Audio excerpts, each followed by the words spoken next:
Bonjour à tous et bienvenue sur la chaîne du vidéaste, c'est Marco et aujourd'hui je voulais partager avec vous mon retour d'expérience avec cette petite GoPro Hero 9 Black que j'ai depuis quelques mois. Mais ça sera après l'introduction.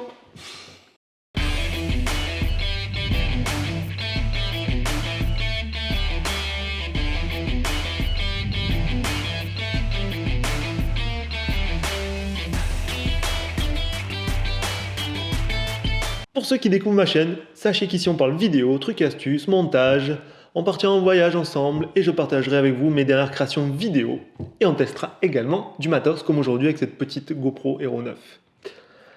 Alors si ce thème vous intéresse, je vous invite à vous abonner, à actionner la petite cloche pour ne plus rien manquer de mes futures vidéos. Alors petit sommaire de cette vidéo, je vais vous faire le tour du propriétaire, vous dire la version que j'ai achetée, pourquoi je l'ai acheté. Nous irons ensuite la tester en extérieur et puis nous reviendrons à l'intérieur pour faire un petit débrief, vous dire les points positifs, les points négatifs.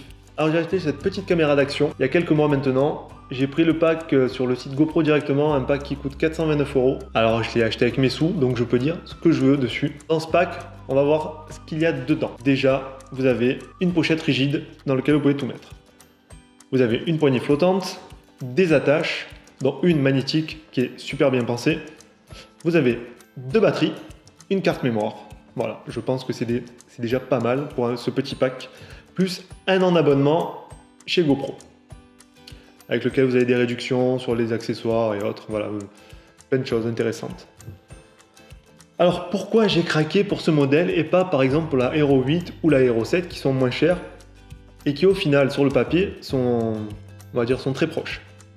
Alors c'est là ce qui m'a plu, c'est un écran arrière qui est beaucoup plus gros, un écran avant également plus gros en couleur dans lequel vous pouvez vlogger. Du coup c'est super pratique car vous regardez ce qui se passe derrière, vous regardez si vous êtes bien centré, bien net, pas surexposé, pas sous-exposé. Donc c'est quand même super pratique et moi je kiffe cet écran. Bon, il y a un peu de latence, mais bon, je pense qu'avec une mise à jour tout va disparaître. Ensuite, ce que j'aime bien, c'est qu'ils ont gardé les attaches rapides dessous de la Hero 8. Vous voyez, vous les sortez en 2 secondes, ça rentre en 2 secondes, c'est de la top. Ensuite, les gros boutons, je kiffe parce que moi j'ai des gros doigts et sur les anciennes versions de GoPro, j'avais un peu de mal à appuyer dessus. Bon, et en plus avec des gants, parce que moi je suis en moto, avec les gants, ça passe crème. C'est très bien pensé. Enfin, des gros boutons. Ensuite, les petits soucis des anciennes, c'est-à-dire la porte, vous voyez la porte qui se lâchait, qui se décrochait en 2 secondes, bah voilà, ça a été rectifié. Vous avez donc du coup une plus grosse batterie avec une plus grosse autonomie. Et bon, il faut faire attention quand même avec l'écran avant couleur si vous l'allumez à fond. Les deux écrans, bah forcément vous avez compris, l'autonomie va tomber. Si vous vloguez pas, eh ben, vous l'éteignez comme moi actuellement. Et la batterie va tenir très longtemps. En plus dans le pack que j'ai choisi, vous en avez 2. Donc vous avez à peu près 4 heures de film.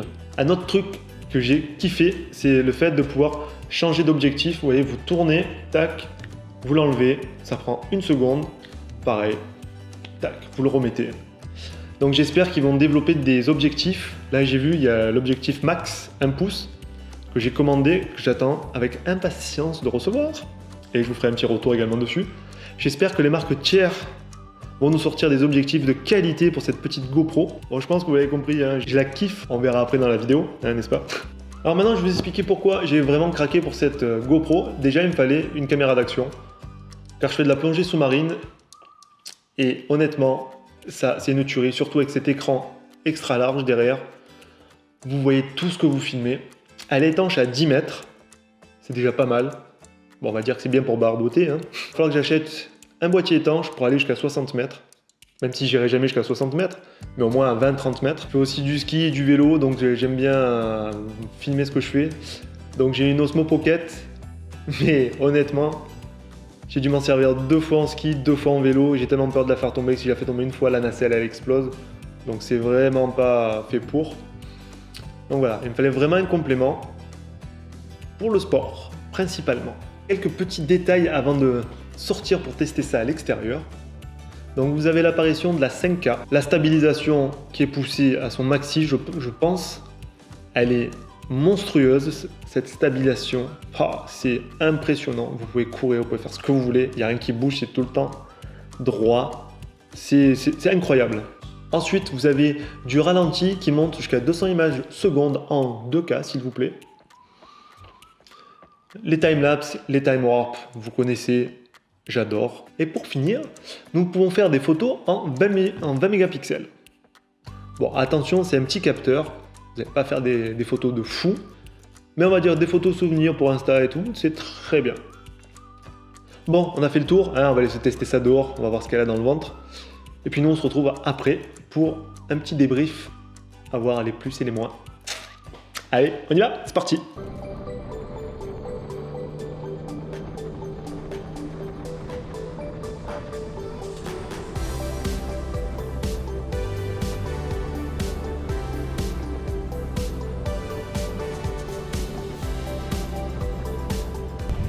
Allez, nous voici arrivés sur le spot, je me dirige vers la mer, car il y a un petit air, donc je voudrais voir si le son de ma voix ressort bien, avec le petit air et le bruit de la mer.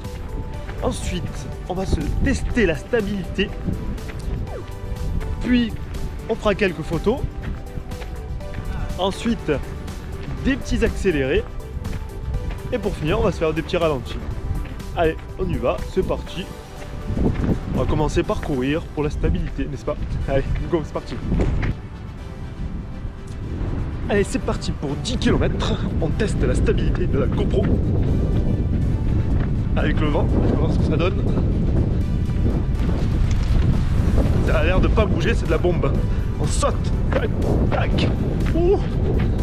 Alors maintenant, direction le skatepark pour faire quelques petits ralentis, quelques petites photos sympathiques. Et puis après, on rentre dérocher tout ça. Allez, c'est parti!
Alors, je vous ai pas menti, hein, elle en a dans le ventre cette petite caméra.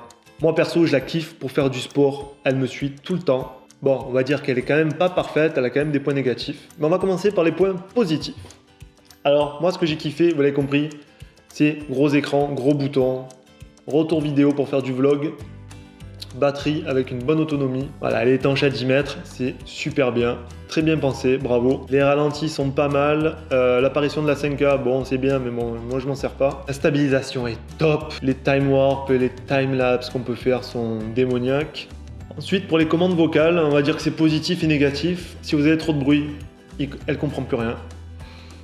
Donc voilà, à utiliser, c'est pratique quand on est par exemple au ski, qu'on a des gants, à ce moment-là, très, très pratique. Mais sinon, quand il y a trop de bruit, la caméra ne comprend plus rien. Alors ce que j'ai bien aimé dans les points positifs également, avant d'attaquer les points négatifs, c'est que vous pouvez préconfigurer vos modes vidéo. Et là, c'est top parce que vous perdez plus de temps. Donc j'ai réglé mon ralenti, j'ai réglé mon sport, j'ai réglé différents pré-réglages, standards, mode cinéma. Voilà, tout est réglé à l'avance et vous perdez plus de temps. Bien pensé GoPro. Ensuite, les points négatifs. Moi, là où j'ai encore du mal avec GoPro, c'est des fois, sur l'écran arrière, il faut que j'appuie plusieurs fois avant de pouvoir rentrer dans le menu que je veux. Sinon, les photos sont bien, comme je vous ai dit, pour mettre sur des réseaux sociaux. Bon, attention, en basse luminosité, ça devient une catastrophe, c'est c'est bidon. Vous avez toujours un petit écran, vous avez de la latence. Bah, vous avez 1 seconde de latence, c'est pas non plus la folie, bon, voilà. Ils vont rectifier ça. Et puis, point de vue vidéo, pareil, basse luminosité, c'est pas la folie, donc faut pas s'exciter.